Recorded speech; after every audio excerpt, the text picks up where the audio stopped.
Et on ne peut pas avoir une foi stagnante, on veut rester dans une foi, une confiance en celui qui a tout opéré dans chacune de nos vies. Il a transformé nos vies. Et quel que soit ton besoin ce soir, le Seigneur veut manifester sa gloire dans ta vie. Il veut opérer un miracle dans ta vie.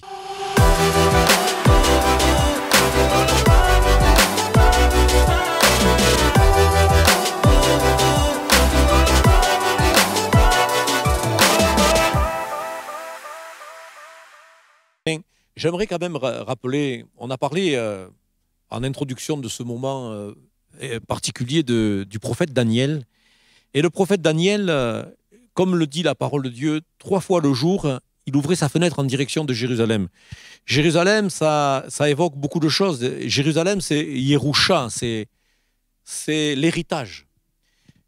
Yerushalayim, dans l'hébreu moderne comme dans l'hébreu biblique, c'est un duel. Il y a le Haïm qui est un duel, parce qu'il y a 2 Jérusalem. Il y a la Jérusalem terrestre, et tu aimes la Jérusalem terrestre. Et je pense que nos auditeurs aiment la Jérusalem terrestre. Ils la voient, hein, elle est toute illuminée.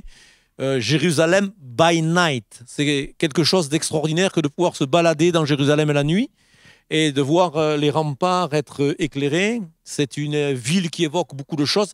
Elle évoque un héritage, Yerusha, l'héritage. Et c'est un héritage incroyable que Dieu nous a laissé. Mais Yerushalayim, c'est voir la paix. Et aujourd'hui, dans Jérusalem, on ne peut pas dire que la paix soit instaurée. On vit des moments compliqués, il y a des attentats. On vous demande d'ailleurs de prier pour la paix de Jérusalem. La Bible nous réclame de prier pour la paix de Jérusalem. Mais Jérusalem, elle évoque un héritage. On a dans le duel de Yerushalayim la Jérusalem terrestre et la Jérusalem céleste. Et nous, on travaille pour la Jérusalem céleste, parce qu'on sait que la Jérusalem terrestre, selon la parole de Dieu, sera détruite par le feu.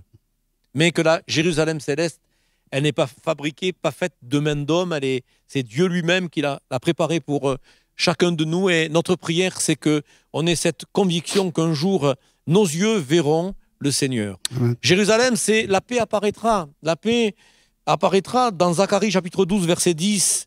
Il est dit, alors je répandrai un esprit de supplication sur la maison de Juda et ils tourneront les regards vers moi, dit le Seigneur, celui qu'ils ont transpercé. Non pas celui qu'ils ont percé, mais littéralement c'est l'itkor, celui qui a été transpercé. Et lorsque Daniel va prier en ouvrant les fenêtres en direction de Jérusalem, il y a une dimension prophétique. La prière de Daniel, on va dire que c'est une prière de qualité. Pourquoi? Parce que nous, on est toujours demandeurs. Voilà. La réunion de prière, c'est toujours demander, on demande, et on demande à Dieu sa grâce. Mais on se rappelle que non seulement il a prié, mais il a loué Dieu. Et avant de pouvoir lui demander, quelle que soit la nature ou le niveau de l'épreuve que nous traversons, ce qui est important pour nous tous, c'est de continuer à garder une attitude de reconnaissance à l'encontre de celui qui nous a sauvés. Et peut-être que tu traverses des moments difficiles, des moments compliqués, on appelle l'épreuve. Le mifran, c'est l'épreuve de la foi. Et quand on traverse des moments compliqués, des moments d'épreuve, on sait qu'il nous faut beaucoup de patience. D'ailleurs, le mot patience en hébreu, c'est le premier mot qu'on apprend quand on met les pieds en Israël, c'est le mot patience.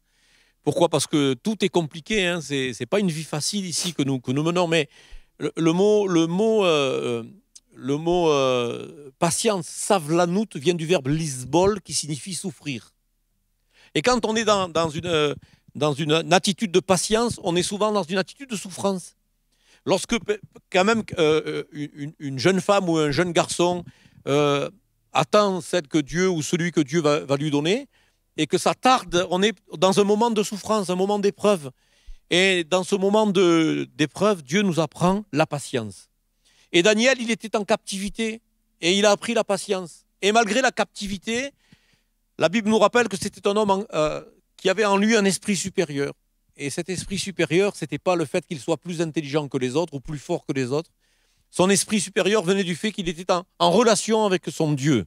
3 fois le jour, il ouvrait la fenêtre en direction de Jérusalem et la Bible nous dit que sa prière était une priorité.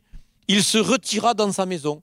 Et je crois que c'est important pour nous tous, même si on est à Jérusalem, même si on est en direct depuis Jérusalem que derrière nous, on a le mont Sion, on a le mont des Oliviers, on a un lieu qui peut évoquer beaucoup de choses. On n'est pas dans la superstition et on n'est pas dans un endroit magique. On est dans un endroit où Dieu continue à manifester sa gloire.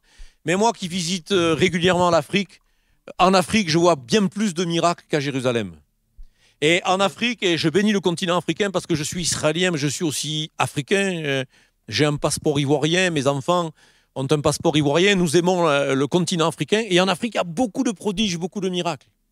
Parce que ce sont des gens qui donnent une priorité à la prière, à la relation avec Dieu. Et Daniel, il a continué, malgré l'épreuve, malgré les circonstances difficiles, de donner une priorité à la prière. Il se retira dans sa maison. Mais la Bible dit aussi qu'il va exprimer une prière qui est respectueuse. Il va se mettre à genoux. Vous savez, on veut la bénédiction. Béni soit ton nom dans le lieu de bénédiction. Et Sion, Jérusalem, c'est un lieu de bénédiction. Dieu a béni en Israël. La bénédiction, c'est le verbe levarer. Ça vient de birkaim, les genoux. Si tu veux la bénédiction, il faut savoir te prosterner. Si tu veux la bénédiction, il faut savoir t'humilier, te mettre à genoux devant Dieu et lui crier, lui exprimer ton besoin. On a de nombreux sujets.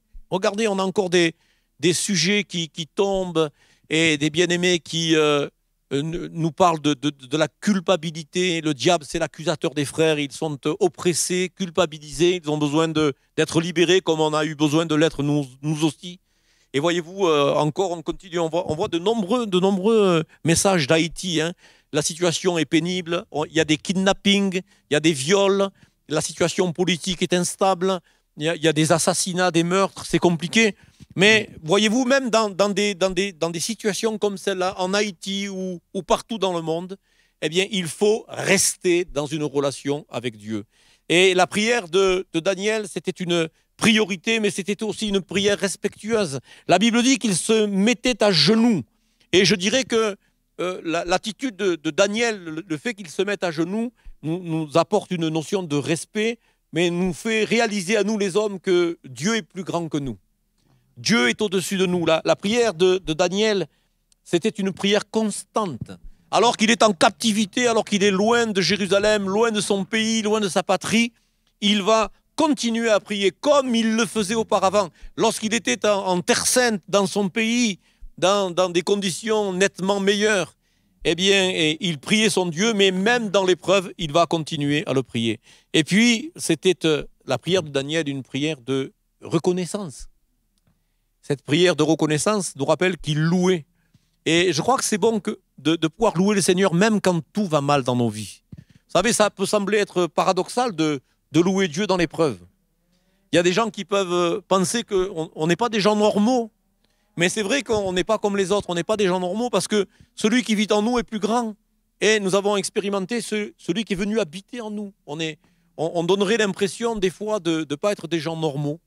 Et à travers des moments compliqués, moi j'ai vu des gens qui avaient perdu leurs enfants dans des accidents et qui venaient encore dans la maison de Dieu et qui continuaient à le louer et l'adorer malgré les circonstances. Ça, c'est la puissance de la foi, de la relation avec Dieu.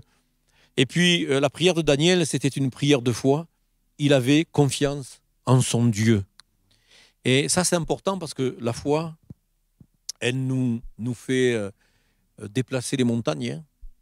Et puis, Jésus ne dit pas d'avoir une foi qui grandit comme un grain de sénévé, comme un grain de moutarde, non. Il nous dit d'avoir une foi qui grandit comme un grain de sénévé, qui devient un arbre tellement imposant que les oiseaux du ciel viennent s'y poser dessus.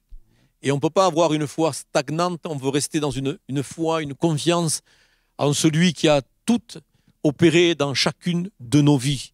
Il a transformé nos vies. Et quel que soit ton besoin ce soir, le Seigneur veut manifester sa gloire dans ta vie. Il veut opérer un miracle dans ta vie. Shalom, j'espère que vous avez aimé cette vidéo. Abonnez-vous pour ne pas rater nos programmes. Merci de faire partie de notre famille TBN. Que Dieu vous bénisse. Shalom de Jérusalem.